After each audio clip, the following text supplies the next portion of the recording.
ta'ee kan taatan hawaasaa warreen waliin jirru qophii kana keessa isin haa badhaasu rabbiin jaalalasaa isin haa badhaasu rabbiin jaalalasaa.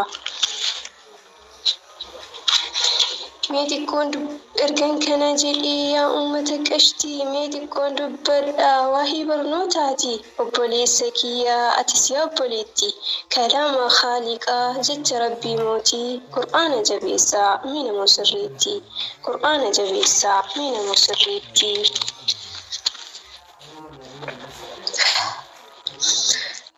Sagaleen koo jiramti ustaaza.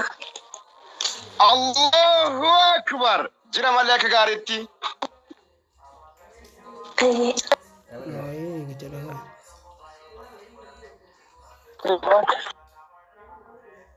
Dhalli walgahee biyya addunyaa guutuu mirga waan jedhamu ijattuun agartu kan namni humna qabu cabsee gabroonfatu kan abbaan awwaalu ilmoo isaa jirtu uummata of dhabee biyya golgolooftu rabbiin itti ergee isatti hin jabaattu rabbiin itti ergee isatti hin jabaattu.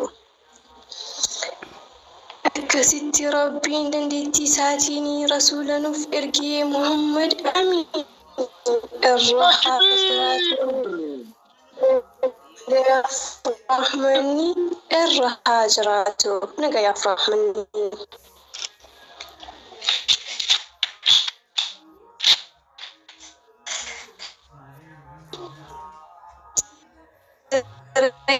Dukkanaa qur'aanaan ibsanii mirga shamarranii qur'aanaan tolfataa isaanii. Duuba akkas jechaa yooniif as deebinee quraanni ni jira badee waan dhabamne nuti jijjiiramu mee maaliif dadhabne akka jara hin taanedha akka hin laaffifne dubbiin kun jabduudha akka hin laaffifne.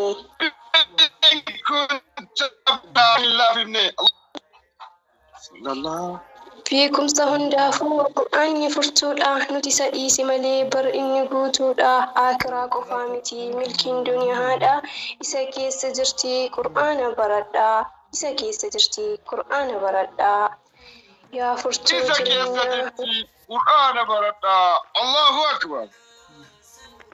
Yaa furtuu jireenyaa wiirtuu hawaasummaa agarsiisaa milkii jiruu biyya lama furmaanni waa hundaa si keessaa argama. Furmaanni waa hundaa si keessaa argama. Qur'aana jabeessuun namuufuu dirqama. Qur'aana jabeessuun namuufuu dirqama. Famaan har'aas baga gammaddeenii bagattiinsi gahee Haaliqni Rahmaanii kun giraa yaa obboleessa akhiraa kun giraa yaa obboleessa akhiraa. Kun giraa yaa obboleessa akhiraa haamilee godhaa kaa warri as gubbaa sallallahu alaa Muhammad.